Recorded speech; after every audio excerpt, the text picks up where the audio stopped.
With that 19-inch neck, 230 pounds, and a 5'11" frame, Tyson showing he definitely has a strong chin.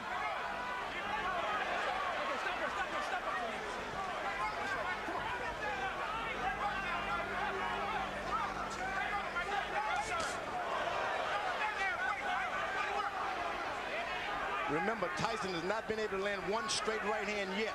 It's still there waiting, still there waiting.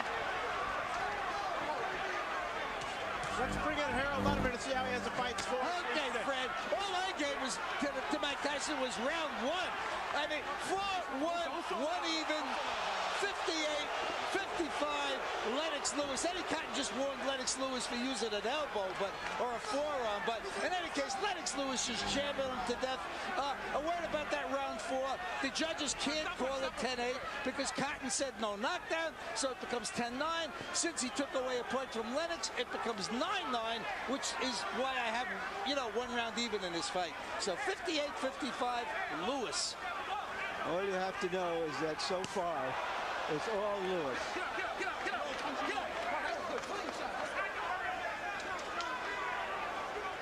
Now, Fran, you're getting a little experience on how they work in the big time. It's jab, jab, and the referee moves in. Now, it doesn't seem like there's anything on Tyson's left hand anymore. The referee, no matter how many times he pushes him away, he just doesn't have the power now. Lewis, clearly the aggressor inside the ring. Using his 250-pound body to exert force on Tyson. Get out, get out. Come on, get out. Nobody would have given Tyson this much credit to just stay in there no matter if the fight is not going his way. He stayed in there, so that's a lot more than we expected from Tyson. Come on. He's staying in there. He's bleeding. He's bringing the fight to Lewis. Hasn't backed away at all.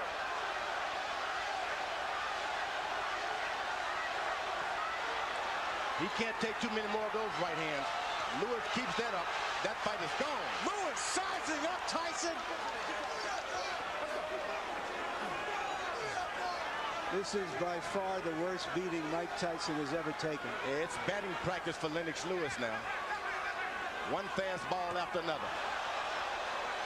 He hits him and then still leans on him. I don't know why.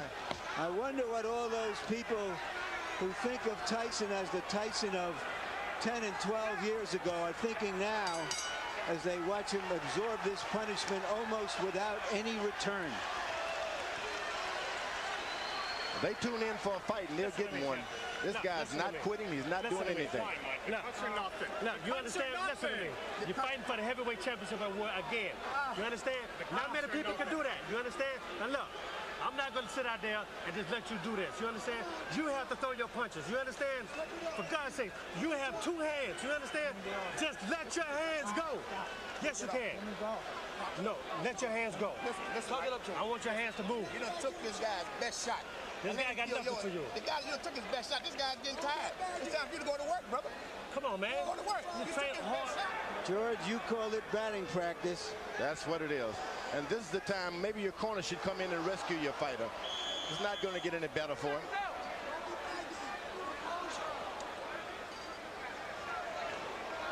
I have an old warrior that's taking a beating like that, and he doesn't show me anything this round. I'm going to throw the towel in myself. I'm going to keep him on the stool. Batting practice numbers that Barry Bonds will be impressed with. 31 of 46 for Lennox Lewis in round 7, 67%.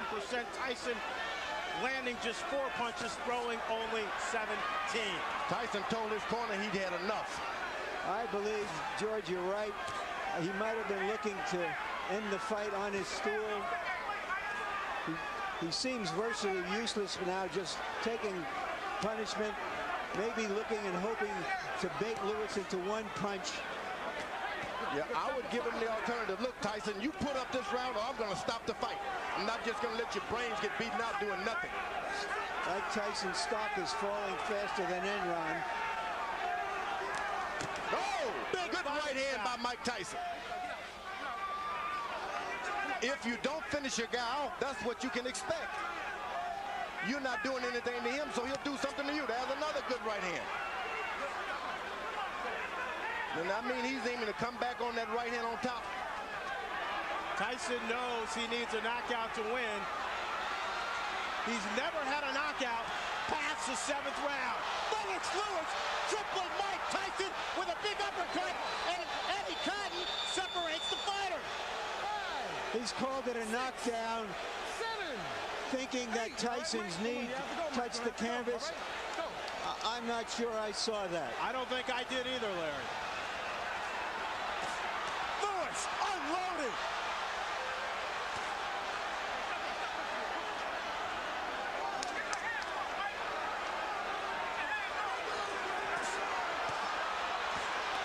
Lennox Lewis trying to finish off Mike Tyson with 1 minute left in the 8th round. Mike Tyson highly motivated to come into this fight, hoping that this fight would redeem not only his career, but his whole life. Oh, he's doing a good job. He's got heart. You can't take that from him. Big right hand from Lewis, and Tyson goes down for the 3rd time in his career. 6, 7, 8, 9. It's over. Lennox Lewis cements his legacy as one of the best heavyweight champions of this era. Nobody should be able, there's no one in the world can take that from Lennox Lewis now. He is no doubt the best heavyweight of all time. What he's done clearly puts him on top of the heap. He fought a virtually perfect fight, George. There's no doubt about it. He did everything. He controlled it from the beginning. He was patient. He never let Tyson get off. Tyson looked old and slow. And you know, George, when you look back at history, at fighters like Tyson, from Dempsey to Marciano to Frazier, all of those fighters retired at the age of 32, and they were near the end of the rope at the age of 30. This type of fighter has to put so much effort into fighting the way he does that it's hard to sustain it. Where the boxer punchers like Joe Louis and Muhammad Ali, even Lennox Lewis, and Larry Holmes, all were able to fight closer to their mid-30s. It doesn't require that kind of maniacal conditioning to fight that fight. And we just saw a masterpiece of a boxer puncher in Lennox Lewis tonight. All I can say is that's right. Larry, here's the first knockdown. The knees clearly don't touch the ground. Yeah. Seems to me Eddie Cotton did his best to make this a more even fight than it was. But Lennox Lewis made it an uneven fight. And when you got the power and the reach, it's hard. Here's a knockout right on the chin. But that was just the coup de grace. It had been preceded by a tremendous amount of punishment. George, you talked about power. How's this? 15 of 19 power shots for Lennox Lewis, 79% in the 8th and final round. I'm telling you, this guy, he's a smooth operator and powerful operator. What can you say but 1, 2, 3, and all that? Lennox Lewis wanted this fight to prove that he was the best heavyweight of the 90s. This, in effect, was the last big fight of the 20th century. Let's send it into the ring now for the official particulars.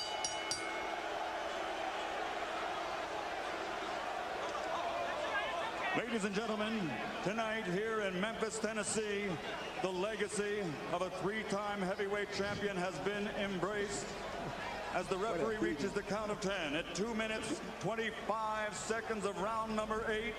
The winner by knockout victory, and still the undisputed heavyweight champion of the world, the pride of Great Britain, Lennox Lewis.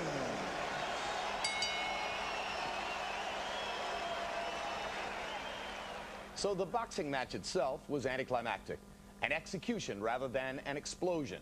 And by Monday, water cooler talk would center not so much on the details of Lewis's demolition of an outclassed opponent as on the bizarre post-fight interview conducted by both fighters in the ring with Jim Gray. Mike, have you changed your opinion now of Lennox Lewis? Well, no. Believe it or not, I've known Lennox for like 15, 16 years. We've always been friends, but in competition, the